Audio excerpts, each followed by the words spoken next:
2019년에 트럼프 당시 대통령이 그린란드를 사고 싶다고 했을 때 기억나세요? 세상은 그냥 부동산 재벌 출신다운 엉뚱한 농담이겠거니 하고 웃어 넘겼습니다. 아니 21세기에 나라를 돈 주고 산다는 게 말이 되나요? 당시 덴마크 총리도 어이없어 했죠. 그런데 말이죠. 7년이 지나고 그 농담은 전혀 다른 이야기가 됩니다. 덴마크와 유럽 동맹국들의 숨통을 조이는 현실적인 군사적 위협이 돼서 돌아온 거죠. 돌아온 트럼프 대통령은 그린란드 앞바다에 미 해군 함대를 보내고 자기 말을 듣지 않으면 어마어마한 관세를 물리겠다고 협박하기 시작했습니다. 오늘 이 시간에는 이 황당해 보이는 제안 뒤에 숨겨진 이야기들을 한번 제대로 파헤쳐보려고 합니다. 덴마크의 우리가 몰랐던 충격적인 과거, 그리고 저 차가운 북극의 얼음 밑에서 지금 벌어지고 있는 강대국들의 아주 치열한 패권 전쟁, 그리고 최신 동향과 앞으로의 전망까지 말이죠. 먼저 이 문제의 진짜 당사자죠. 그린란드 원주민들은 왜 자신들을 지배해온 덴마크가 아니라 뜬금없이 나타난 트럼프의 손을 잡을 뻔했는지 그 이유부터 알아봐야 합니다. 우리가 흔히 복지 천국이라고만 알고 있는 덴마크의 그 화려한 가면 뒤에는 정말 상상하기 힘든 눈물의 역사가 숨겨져 있었거든요. 덴마크가 그린란드를 차지한 과정부터가 좀 그렇습니다. 1814년에 거의 사기나 다름없는 방법이었어요. 전쟁 끝나고 맺은 조약문서, 아주 작은 글씨로 그린란드는 덴마크 소유라는 문구를 슬쩍 끼워 넣은 겁니다. 그 후 수백 년 동안 이어진 식민 지배는 정말 끔찍했습니다. 실험 아동 사건이라고 해서 덴마크어를 가르쳐서 우수한 국민으로 만들겠다며 어린아이들을 강제로 부모에게서 떼어놓기도 했고요. 특히 이 코일 스캔들은 정말 충격적이에요. 덴마크 정부가 원주민 인구가 늘어나는 걸 막고 복지 비용을 줄이겠다는 이유로요. 수천 명의 여성, 심지어 어린 소녀들에게까지 강제로 피임 시술을 한 사건입니다. 그냥 건강검진해준다고 속여서 12살짜리 아이에게까지 자국 내 피임 장치를 삽입한 거죠. 이건 그냥 국가가 저지른 폭력이고 한 민족의 대를 끊으려 했던 끔찍한 범죄였습니다. 이런 피와 눈물의 역사가 쌓이다 보니 덴마크에 대한 불신이 깊어질 수밖에 없었겠죠. 겉으로는 인권이니 뭐니 하면서 뒤로는 자신들을 통제하려고만 했던 그 위선에 분노한 겁니다. 트럼프는 바로 이 갈등의 틈을 아주 정확하게 파고들었습니다. 덴마크 대신 우리랑 손잡아. 그럼 큰 돈을 줄게. 이 제안이 덴마크에 대한 반감이 컸던 일부 주민들에게는 어쩌면 달콤한 유혹처럼 들렸을지도 모르는 일입니다. 근데 참 역설적이게도요. 미국의 이런 강압적인 태도가 오히려 덴마크와 그린란드를 단결시키는 계기가 됩니다. 수백 년의 갈등을 잠시 접고 우리 함께 맞서자. 이렇게 된 거죠. 그린란드 총리가 공개적으로 우리는 덴마크 편에 서겠다고 선언을 했으니까요. 과거의 상처와 현재의 위협 사이에서 그린란드의 고민이 얼마나 깊었을지 짐작이 갑니다. 자, 그럼 미국은 도대체 왜 이렇게 그린란드에 집착하는 걸까요? 오랜 동맹인 덴마크와의 관계까지 망가뜨려가면서 말이에요. 그 첫 번째 이유는 아주 현실적입니다. 바로 돈. 그러니까 저 얼음 밑에 잠들어 있는 어마어마한 자원 때문입니다. 그린란드에는요, 미래 산업의 비타민이라고 불리는 히토류가 엄청나게 묻혀 있습니다. 우리가 쓰는 전기차 배터리부터 반도체, 최첨단 스텔스 전투기까지 이 히토류가 없으면 21세기 첨단 산업은 그냥 멈춘다고 보시면 돼요. 괜히 미래의 석유라고 불리는 게 아니죠. 그런데 문제가 뭐냐 하면 이 중요한 히토류 시장을 지금 중국이 90% 넘게 꽉 쥐고 있다는 겁니다. 그리고 중국은 이걸 무기처럼 쓰고 있죠. 서방 국가들을 압박하는 카드로요. 미국 입장에서는 이 중국의 독점을 깰 수 있는 거의 유일하고 가장 확실한 대안이 바로 그린란드인 겁니다. 그린란드만 손에 넣으면 이 자원 안보 문제를 단번에 해결할 수 있으니까요. 하지만 이 자원보다 더 중요한 어쩌면 진짜 이유라고 할 수 있는 두 번째 이유가 있습니다. 바로 그린란드가 가진 압도적인 군사적, 지정학적 가치입니다. 기후변화로 북극의 얼음이 녹으면서 이곳은 완전히 새로운 전쟁터가 되고 있거든요. 그린란드에는 냉전 시대부터 미국의 눈과 귀 역할을 해온 피투픽 우주기지라는 곳이 있습니다. 여기가 왜 중요하냐면 러시아에서 미국 본토로 미사일을 쏠 때 가장 빠른 길목에 딱 위치해 있거든요. 적의 공격을 가장 먼저 알아챌 수 있는 조기 경보 시스템의 심장부인 셈이죠. 트럼프 행정부는 이 기지를 중심으로 골든돔이라는 이름의 그야말로 궁극의 미사일 방패를 만들려고 하고 있습니다. 근데 이 골든돔은요, 그냥 날아오는 미사일을 막기만 하는 수동적인 방어 시스템이 아니에요. 우주에서부터 적의 미사일을 감시하고 요격하는 훨씬 더 공격적인 개념의 방어 체계입니다. 그럼 왜 하필 그린란드가 이 골든돔의 심장일까요?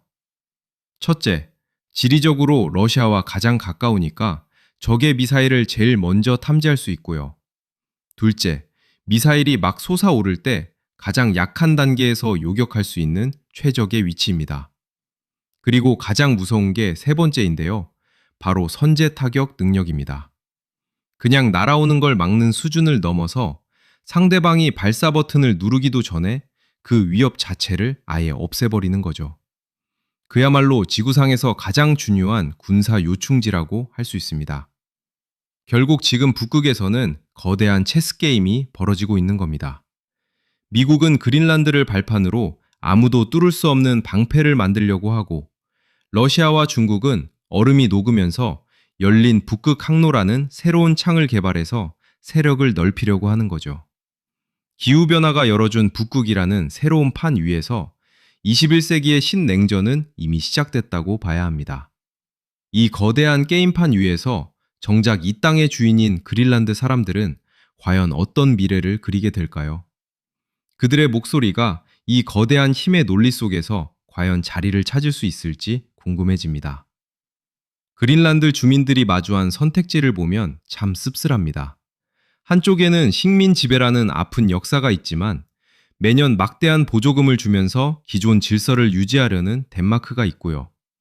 다른 한쪽에는 돈과 군사력으로 위협하면서 자기들 통제하에 들어오라는 미국이 있습니다. 어느 쪽도 온전한 주권과 미래를 보장해주지는 않는 정말 어려운 선택이죠. 미국의 이런 위협은 결국 나토 동맹국들을 뭉치게 만들었습니다. 프랑스, 독일 같은 8개 동맹국이 아크틱 엔디런스라는 이름의 연합 군사작전을 통해서 그린란드 방어에 함께 나선 거죠.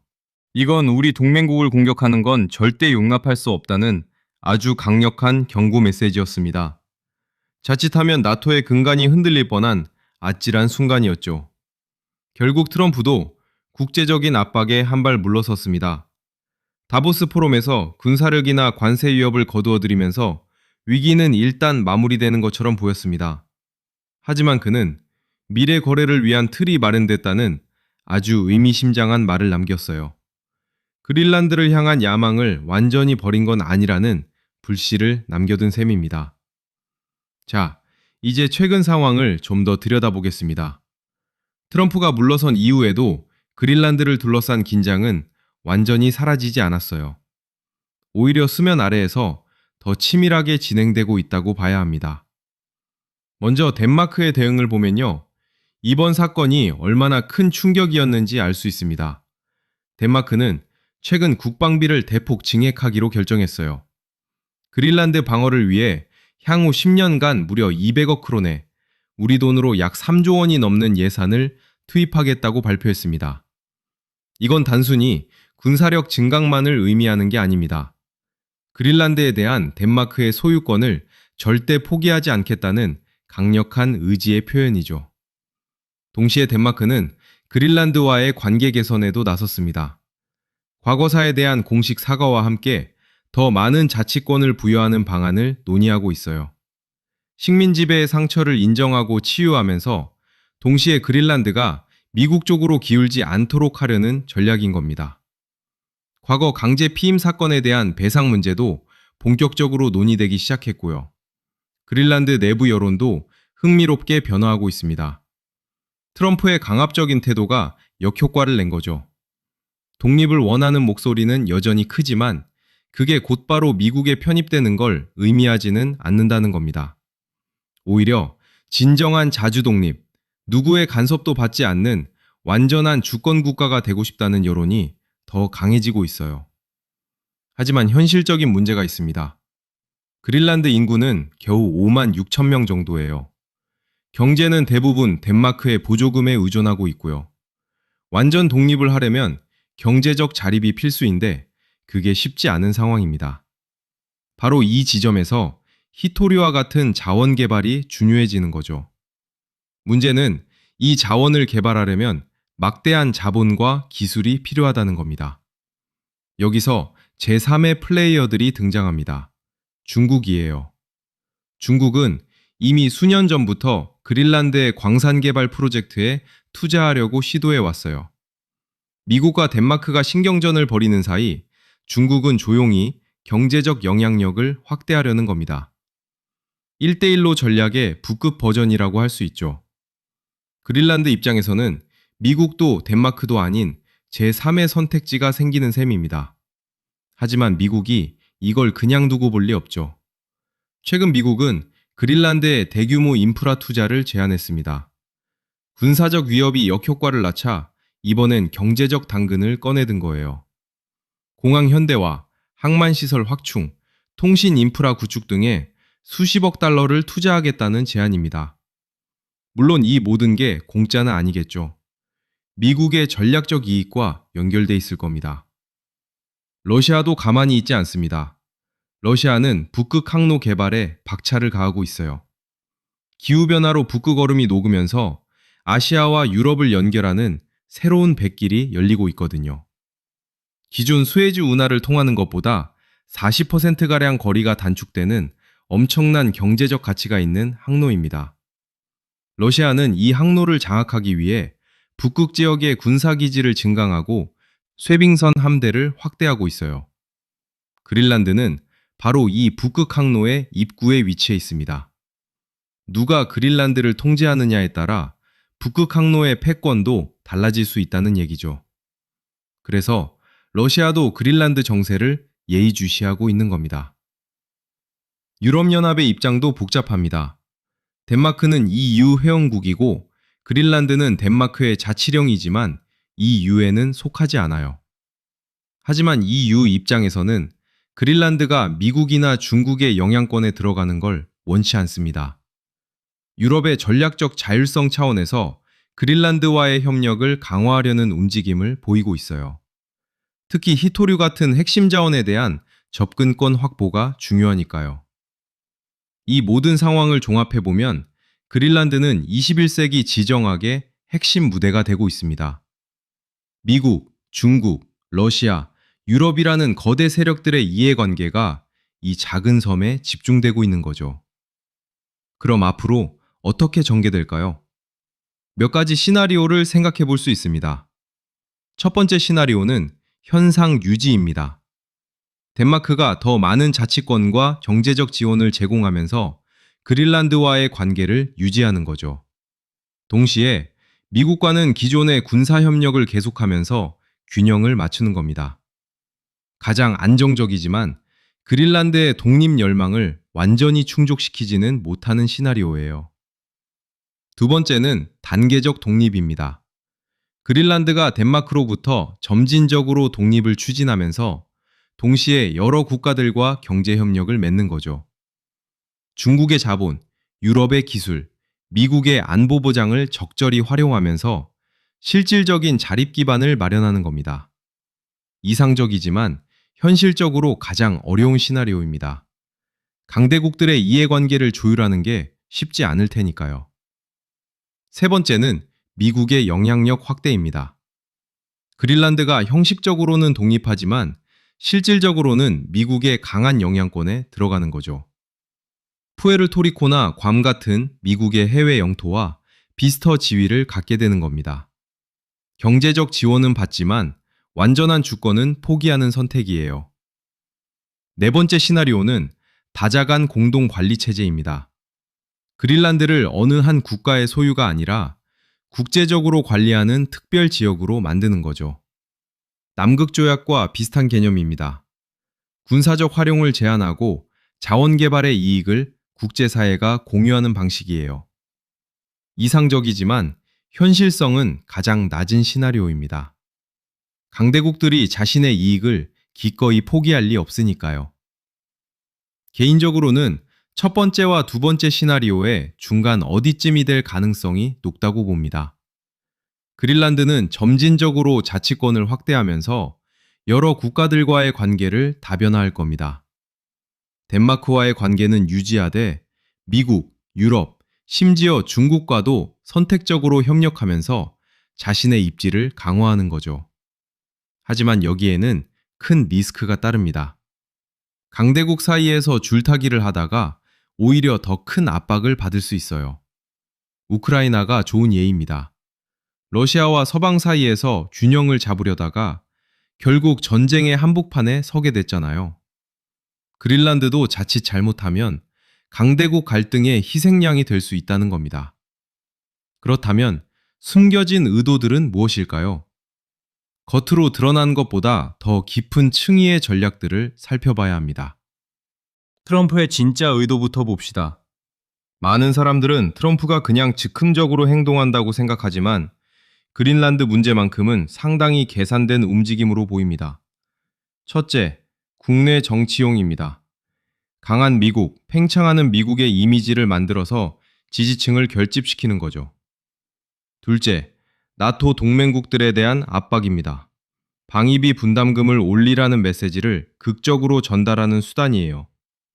셋째, 중국을 견제하는 장기 전략의 일환입니다. 히토류 공급망을 다각화해서 중국의 독점을 깨려는 거죠. 중국의 숨겨진 의도도 주목할 필요가 있습니다. 중국은 직접적으로 나서지 않고 조용히 경제적 침투를 시도하고 있어요. 미국과 정면 충돌을 피하면서 장기적으로 영향력을 확대하는 전형적인 중국식 전략입니다. 그린란드의 히토리와 북극 항로, 이 두 가지만 확보해도 중국의 전략적 이익은 엄청나니까요. 러시아는 어떨까요? 러시아의 최우선 관심사는 북극 항로입니다. 그린란드 자체보다는 북극 전체의 세력 균형이 중요한 거죠. 미국이 그린란드를 완전히 장악하면 러시아의 북극 전략이 타격을 받습니다. 그래서 러시아는 직접 개입하기보다는 미국과 유럽 사이의 갈등을 부추기는 쪽을 선호할 겁니다. 유럽의 속내는 더 복잡합니다. 표면적으로는 동맹국 덴마크를 지지하지만 속으로는 미국의 일방주의에 대한 불만이 큽니다. 이번 사건은 유럽에게 전략적 자율성이 왜 필요한지를 다시 한번 일깨워줬어요. 미국에만 의존할 수 없다는 교훈이죠. 그래서 유럽은 독자적인 북극 전략을 강화하고 있습니다. 가장 중요한 건 그린란드 자신의 의도입니다. 겉으로는 독립을 원한다고 하지만 지도층의 생각과 일반 주민들의 생각이 다를 수 있어요. 일부 정치 엘리트들은 독립을 통해 더 큰 권력과 부를 얻으려 할 수 있고요. 하지만 일반 주민들은 현실적인 삶의 질 개선을 원할 겁니다. 누가 더 나은 교육, 의료, 일자리를 제공하느냐가 실제 선택에 영향을 미칠 거예요. 여기서 한 가지 더 생각해 볼 점이 있습니다. 기후변화라는 변수입니다. 북극의 얼음이 계속 녹으면 그린란드의 전략적 가치는 더욱 커질 수밖에 없어요. 10년, 20년 후에는 지금보다 훨씬 더 치열한 경쟁이 벌어질 겁니다. 지금 우리가 보는 건 서막에 불과할 수 있다는 얘기죠. 또 하나 놓치지 말아야 할 것은 기술 발전입니다. 극한 환경에서의 자원 채굴 기술, 쇄빙선 기술, 위성 감시 기술 등이 발전하면서 북극 개발이 점점 현실화되고 있어요. 앞으로 10년 내에 본격적인 북극 개발 붐이 일어날 가능성이 큽니다. 그때가 되면 그린란드 문제는 지금보다 훨씬 더 복잡해질 겁니다. 환경 문제도 빼놓을 수 없습니다. 북극 개발은 필연적으로 환경 파괴를 동반하거든요. 그린란드 원주민들은 수천 년 동안 자연과 조화롭게 살아왔어요. 하지만 대규모 광산 개발이나 군사기지 확장은 그들의 전통적인 삶의 방식을 위협합니다. 경제적 이익과 환경 보호, 전통 문화 보존 사이에서 어떤 균형을 찾을지도 중요한 과제입니다. 국제법적인 쟁점도 있습니다.